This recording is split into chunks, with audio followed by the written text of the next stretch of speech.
जय श्री राम। अब तक चारों ओर राक्षसों का, पापियों का दुष्कर्म बहुत बढ़ गया था, अत्याचार बहुत बढ़ गया था, भ्रष्टाचार बहुत बढ़ गया था। श्री भगवान माता पार्वती को समझा रहे हैं कि जब लोग पराये धन पर नजर उठाने लगे, पराये स्त्री पर नजर चलाने लगे और दुष्ट, चोर, जुआरियों की संख्या बढ़ने लगे, तो समझ लेना कि पाप बहुत अधिक बढ़ने वाला है। पाप बहुत अधिक बढ़ने वाला है और धीरे धीरे धीरे धीरे ये पाप इतना बढ़ गया कि माता धरती को भी अब सहन नहीं होने लगा। माता धरती भी कहने लगी कि मुझे पर्वतों का भार उतना महसूस नहीं होता, मुझे नदियों का भार उतना महसूस नहीं होता, मुझे समुद्रों का बोझ भी उतना महसूस नहीं होता, उतना भारी नहीं लगता जितना मुझे पापियों का भार महसूस हो रहा है। अब मैं बहुत परेशान हो रही हूँ। मुझे अब इस भार को संभालना बड़ा मुश्किल होते जा रहा है।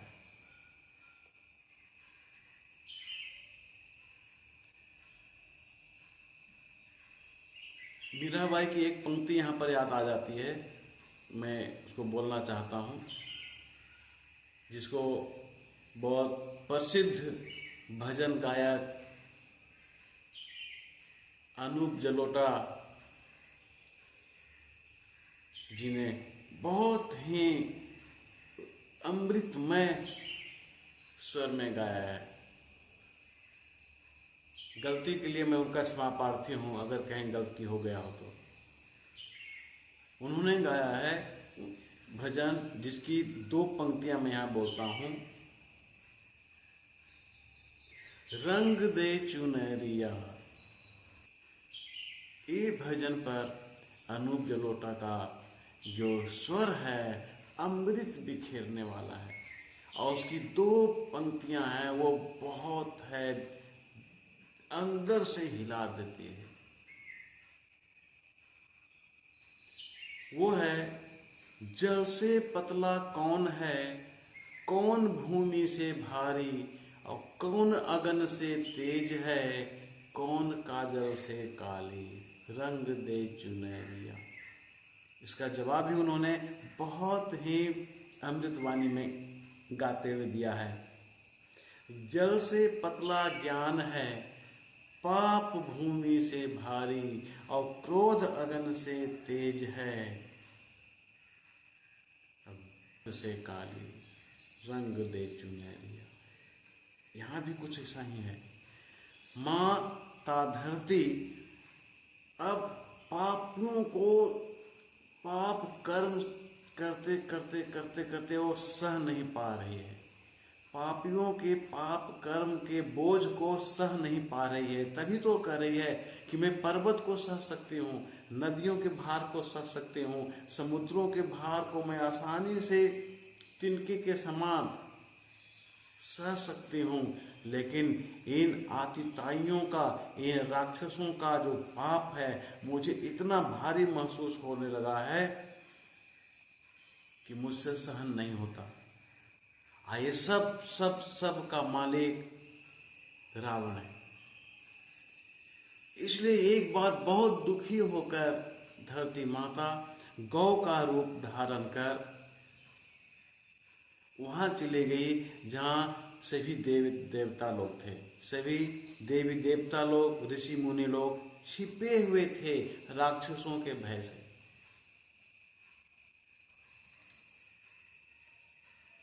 इंसान कब छिपता है? जब अत्याचार बढ़ जाता है। दुर्जन के भय से, दुर्जन के गलत कर्मों से इंसान को छिपना पड़ता है। ऐसा नहीं कि इंसान कमजोर होता है, दुर्जन को 4-4 हाथ होता है, हाथी का बल होता है, नहीं। इंसान को अपनी इज्जत का डर है, अपनी मर्यादा का डर है, अपने धर्म का डर है, अपने संस्कार बचाने का डर है, इसीलिए वो छिपता है। ऐसा नहीं कि देवी देवता लोग, ऋषि मुनि लोग छिपे हुए थे तो रावण के, राक्षसों के डर से तो छिपे हुए थे, यहाँ तक सही है, लेकिन उसकी शक्ति के वजह से नहीं, आतंक के वजह से।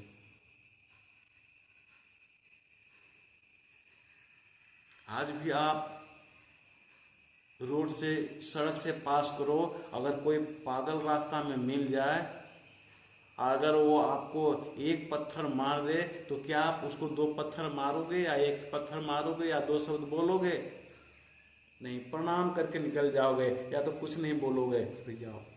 पागल है वो, कुछ भी कर सकता है, उसके पास सेंस नहीं है। तो आप वहां पागल से इसलिए नहीं डर रहे हैं कि वो आपसे बहुत ज्यादा शक्तिशाली है, नहीं, आप इसलिए डर रहे हो कि वो कुछ भी कर सकता है, आपको बीच बाजार में किसी तरह से बेइज्जत कर सकता है। तो हमें अपना संस्कार बचाना है, हमें अपनी मर्यादा बचानी है, हमें अपना धर्म बचाना है, हमें अपनी इज्जत बचानी है, इसीलिए हम भागते हैं पागलों के डर से। अब पागलों के मुंह लगना नहीं चाहिए। यहाँ वही चीजें हैं, देवी देवता, ऋषि मुनि, सभी लोग परेशान हो रहे हैं। यहाँ तक कि धरती माँ गौ का रूप धारण कर छिपे हुए ऋषि मुनियों के पास जाकर रो रो कर वो भी अपना दुखड़ा सुनाती है कि अब मुझसे ये पाप सहन नहीं होता, मैं क्या करूं। सभी देवी देवता, मुनि, गंधर्व विचार करते हैं कि चलते हैं सत्यलोक को, ब्रह्मा जी के पास। शोक से परेशान, व्याकुल बेचारी पृथ्वी गौ माता भी फिर से शरीर धारण कर ब्रह्मा जी के साथ चली, और उनको ये भी लग रहा था कि पता नहीं उसमें मेरा कुछ बस चलेगा कि नहीं, इसमें मैं कुछ कर पाऊंगी कि नहीं, मैं कुछ कह सकूंगी कि नहीं, मेरी रक्षा हो पाएगी कि नहीं। जब आप किसी बड़े ऑफिसर से मिलने के लिए जाते हो तो रास्ते में सोचते जाते हो, कैसे उनसे बात करूंगा कि मेरा बात बन जाए, कैसे उनसे शुरू करूंगा अपनी बातों का सिलसिला कि मेरी बातों का असर उस पर पड़ जाए और मेरा काम कर दे। इस तरह की बातें चलती जा रही थी। अंत में सभी देवी देवता लोग उनको रास्ते में समझाते हुए जा रहे थे कि तू जिसकी दासी है वही अविनाशी हमारा, तुम्हारा दोनों का सहायक है। मतलब जिसने तुमको जन्म दिया, जिसने तुमको बनाया, जिसने पूरी दुनिया को बनाया, पूरे जगत को बनाया, जिसने सृष्टि को जन्म दिया, जिसके दिमाग में ये बातें आई कि एक लोक ऐसा होना चाहिए जो जीव जंतुओं का हो, वही हमारे समस्या को दूर कर सकता है, दूसरा कोई नहीं कर सकता। इसलिए हे धरती, धीरज धारण करो, साहस रखो, हिम्मत रखो और श्री हरि के चरणों को स्पर्श करो। प्रभु अपने दासों को संकट से जरूर निवारते हैं। जिस तरह से एक पुत्र अपने संतानों को, अपने बच्चों को पालन पोषण करने के लिए अपने धन संपत्ति तक का परवाह नहीं करता, अगर एक माता पिता का वश चले तो अपने शरीर के अंग को बेच करके भी अपने बच्चे को 2 पैरों पे खड़ा करने की हिम्मत रखता है। इसलिए हे धरती, तुम चिंता मत करो, ये तो परम पिता परमेश्वर हैं, इन्होंने पूरी जगत को बनाया है। हमारे सहायक वही हो सकते हैं, वही हमारे दुखों को दूर कर सकते हैं। इसलिए सभी देवता लोग विचार करने लगे कि अब हम करें तो क्या करें। अंत में सभी देवी देवता लोग इस निष्कर्ष पर पहुंचे कि प्रभु मिलेंगे कहाँ, वो तो कण कण वासी हैं, कहाँ खोजने जाऊं, हम में, तुम में, कण कण में, पेड़ पौधों में। कुछ देवी देवता लोग बोल रहे थे कि कहीं भी बुलाने से तो उनको बुला सकते हैं, वो तो प्रेम के भूखे हैं, कहीं जाने की क्या जरूरत है। ब्रह्मा जी भी बोल रहे थे, ये तो समझ में नहीं आता कि मैं जाऊं कहाँ, कहाँ उनको बुलाऊं, तो हर जगह हैं, कण कण वासी हैं। कोई उन्हें बैकुंठ जाने को कहता तो कोई उन्हें क्षीर सागर में जाने के लिए कहता था, क्योंकि श्री हरि क्षीर सागर में ही विश्राम करते रहते हैं। अंत में ब्रह्मा जी की बातों को सभी देवी देवता लोग ध्यान पूर्वक सुनने और अंत में उन्होंने यही फैसला किया कि कुछ नहीं, अब क्षीर सागर के पास जाकर हमें प्रभु की विनती करनी है, श्री हरि की विनती करनी है, और इसका कोई उपाय नहीं है। तो उन्होंने बहुत प्रेम से उस विनती को किया है। उस भजन को आज भी हम दोहराते हैं और उम्मीद रखते हैं साथ साथ आप भी सुर में सुर मिलाएं।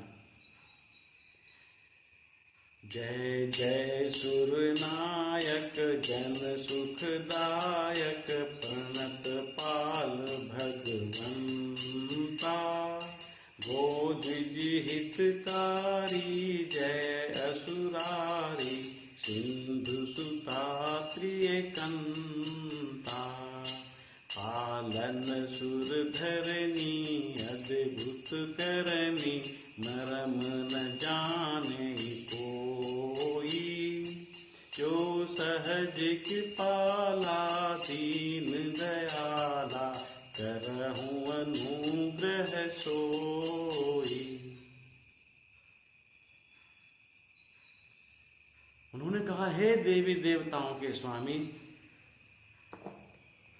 हे सबों के दुखों को हरने वाले स्वामी, सबों को सुख का महसूस कराने वाले स्वामी, सेवकों को सुख देने वाले, अपने शरण में आए हुए दीन दुखियों के, कष्टधारियों के दुख को दूर करने वाले, उनकी रक्षा करने वाले प्रभु, आपकी जय हो, आपकी जय हो, आपकी जय हो।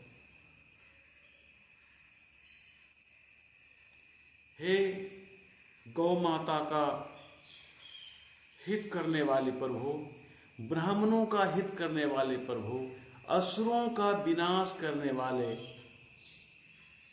समुद्र की कन्या के प्रिय स्वामी, आपकी जय हो। हम सभी देवी देवता लोग आपके पास आशा लेकर आए हैं। आपकी लीला तो अद्भुत है, आपकी लीला को कोई जान नहीं सकता, आपके विधि विधान को कोई जान नहीं सकता। आप तो कृपालु हैं, आप तो दीन दयालु हैं, आप तो सब पर कृपा करते हैं। इसलिए हे स्वामी, आप भी हम पर कृपा करें। हम सभी आपके पास अपने दुख को लेकर आए हैं। फिर वो कहते हैं, जय जय अविनाशी सब घटवासी व्यापक परमानंदा,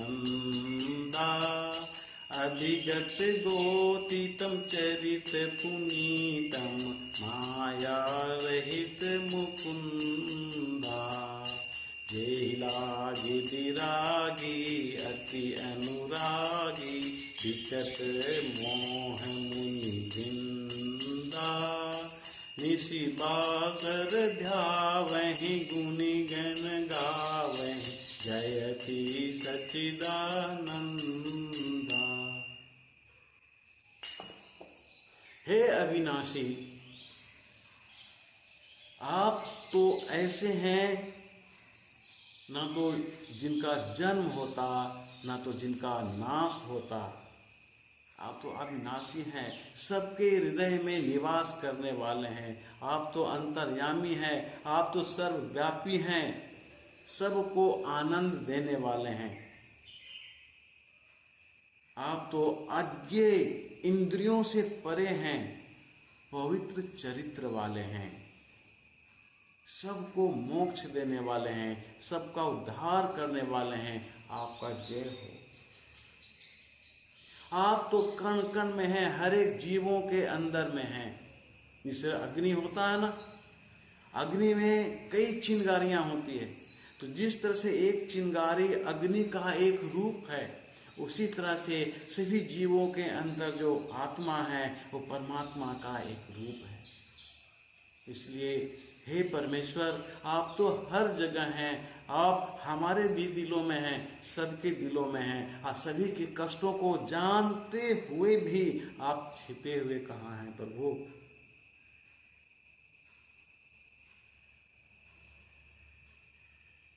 मैं जानता हूं कि आप प्रेम के भूखे हैं, आप प्रेम से ही किसी के कष्टों को दूर करने पे आतुर हो जाते हैं।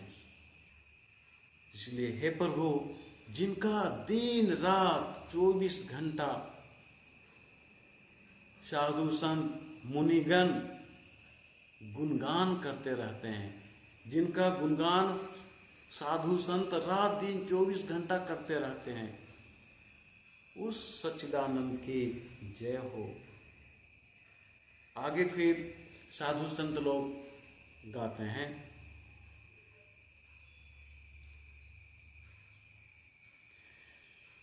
जेहि श्रेष्ठि उपायी त्रिविद्वनाई संग सहाय न दूजा, सो करऊ अघारी चिंत हमारी, जानिए भगति न पूजा। जो भव भय भंजन मुनि मन रंजन, गंजन विपति बरूठा, मन बच क्रम वाणी छाई सयानी, शरण सकल सुर जूठा।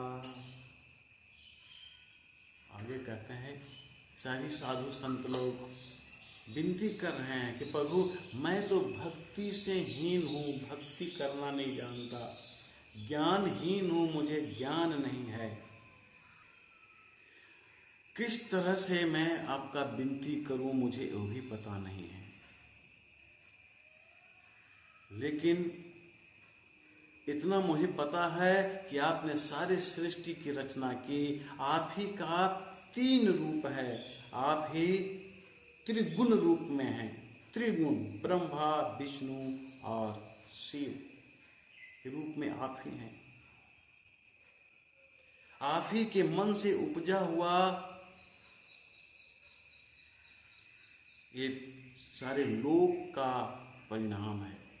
आप ही के मन में उपजा जिसका परिणाम पृथ्वी लोक, स्वर्ग लोक, पाताल लोक, ये तीनों लोक है। फिर इन तीनों लोक में कहाँ क्या हो रहा है, आपसे तो कुछ छिपा हुआ नहीं है। आप सभी सृष्टि के मालिक हैं, तीनों सृष्टि का मालिक आप हैं। आप तो पापों को नाश करने वाले हैं, सभी का सुधि लेने वाले हैं। हम तो ना तो भक्ति जानते हैं ना तो पूजा करना जानते हैं, हम तो ज्ञानहीन हैं।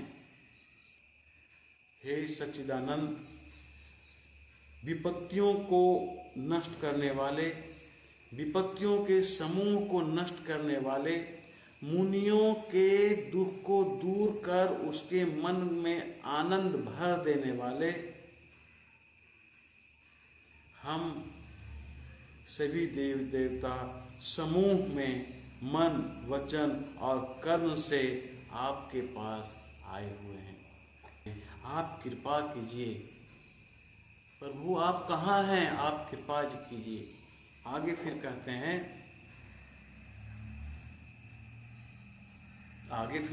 हैं, शारद श्रुति से सारिषय अशेषा, जाग कहूँ को नहीं जाना, जेहि दीन पियारे वेद पुकारे, द्रवहु सो श्री भगवाना। तव बारिधि मंदर सब विधि सुंदर, गुण मंदिर सुख पुंजा, मुनि सिद्धि सकल सुर परम भयातुर, नमद नाथ पद कंजा। सभी देवी देवता लोग कहते हैं, सरस्वती, वेद, शेष जी और जितने भी ऋषिगण हैं, कोई भी आपको पूर्ण रूप से नहीं जानता, लेकिन इतना तो सबको पता है कि आप दीन प्रिय हैं। ऐसा वेदों में भी लिखा है, वेद भी कहता है। इसलिए हे श्री भगवान, हम पर दया करें। समुद्र के मंथन करने वाले, मंदराचल पर्वत को अपनी पीठ पर धारण करने वाले, जन जन का दुख दूर करने के लिए कितने कष्टों को सहने वाले और गुणों के धाम आपके चरण कमलों में हम मुनि देवतागण व्याकुल होकर प्रणाम करते हैं, नमस्कार करते हैं। हमारी व्यथा को सुनिए, हमारी परेशानी को सुनिए। फिर सभी देवी देवता लोग दो पंक्तियां और गाकर विनती करके विश्राम लेते हैं। जानि सभय सुर भूमि सुनी, वचन समेत स्नेह, गगन गिरा गंभीर भई, हरनी शोक संदेह।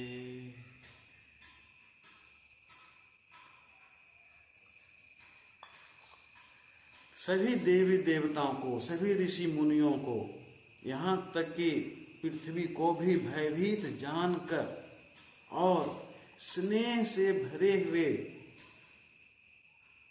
वचन को, प्रार्थना रूपी, विनती रूपी वचन को सुनकर दुखों को हरने वाले, शोक को उस तरह से हरने वाले जिस तरह से सूर्य का प्रकाश अंधकार को हर देता है, संदेह को दूर करने वाले प्रभु सच्चिदानंद की अप्रत्यक्ष रूप में उपस्थिति होती है और वो आकाशवाणी कराते हैं। और कहते हैं, जनी डरपहु मुनि सिद्ध सुरेशा, तुम ही लाग धरि हहु नर बेसा, अनसन सहित मनुज अवतारा, लेहु दिनकर वंश उदारा। वो कहते हैं कि हे मुनि, सिद्ध और देवी देवताओं के स्वामियों, आपको डरने की कोई जरूरत नहीं है। मुझे सब पता है कहाँ क्या हो रहा है, मैं जानता हूँ, लेकिन सब तो समय पर ही होगा। आप चिंता मत करो। आप लोगों के लिए मैं मानव रूप धारण करने वाला हूँ और सूर्य वंश में जाकर अवतार लूंगा। एक समय कश्यप मुनि और अदिति काफी भारी तपस्या की थी, बहुत भारी तपस्या की थी, और मैं उनको एक वरदान दे चुका हूं कि मैं आपके यहाँ आपका संतान के रूप में जन्म लूंगा और कश्यप मुनि और अदिति अयोध्यापुरी में राजा दशरथ और कौशल्या के रूप में अवतरित हो चुके हैं, जन्म ले चुके हैं। वहां कौशलाधीश के रूप में जाने जा रहे हैं। उनके घर में अवतार लेने वाला हूं।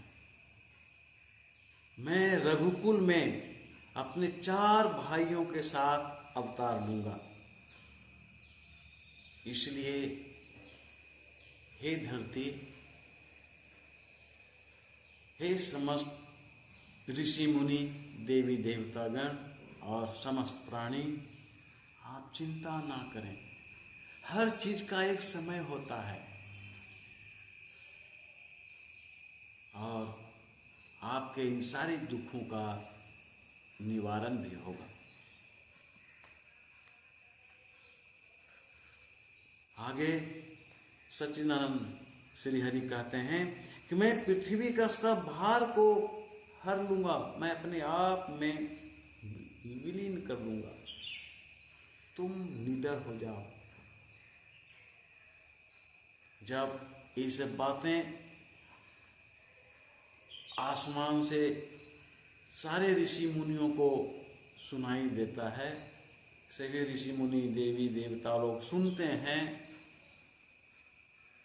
तो सबका मन शांत हो जाता है, सबका हृदय शीतल हो जाता है। ठीक उसी तरह से जिस तरह से अग्नि पर जलते हुए लकड़ी पर पानी डाल देने से वो ठंडा पड़ जाता है। रोते हुए बच्चे को जिस तरह से माँ मिल जाती है और रोता हुआ बच्चा खिलखिलाकर हंसने लगता है, ठीक उसी तरह से सारे ऋषि मुनियों को सच्चिदानंद का प्रेम वाणी सुनकर चेहरा खिल उठता है और वहां से लौट जाते हैं। उसके बाद ब्रह्मा जी ने पृथ्वी को भी समझाया कि पृथ्वी, घबराओ मत, डरो मत, निर्भय होकर साहस रखो, हिम्मत रखो। हमारे प्रभु हमारे दुखों को अवश्य ही दूर करेंगे, तो मैं पहले ही जानता था। लेकिन ये जानते हुए भी हम सभी के पास व्याकुलता थी। केवल आपके पास ही नहीं था, हम सबों के पास व्याकुलता थी, इसलिए हम लोग सभी आए। मैं जानता था कि सभी के दुख को दूर करने वाले हम करेंगे ही। अपने बच्चों का दुख दूर करने वाला माता पिता के सिवा दूसरा कोई हो ही नहीं सकता, और माता पिता को करना ही है, बेटा कितना नालायक निकल जाए। इसलिए समस्त पृथ्वी के प्राणी उनके संतान ही तो हैं। हम सभी उनके परिवार रूप में ही तो हैं। वो रक्षा नहीं करेंगे तो कौन करेंगे? इसलिए हे धरती, साहस रखो, हिम्मत रखो और निर्भय होकर अपना काम में लग जाओ। इस तरह से श्री हरि सच्चिदानंद राजा दशरथ के घर में उनके पुत्र के रूप में अवतार लेते हैं। इसका हम कथा अगले सोमवार को सुनाएंगे। मेरा प्रयास है कि मैं सप्ताह में 2-3 दिन 4 दिन यथासंभव जितना अधिक से अधिक हो सके मैं कथा का स्वाद खुद लूं और आप लोगों को भी दिलाने की कोशिश करूं। जय श्री राम।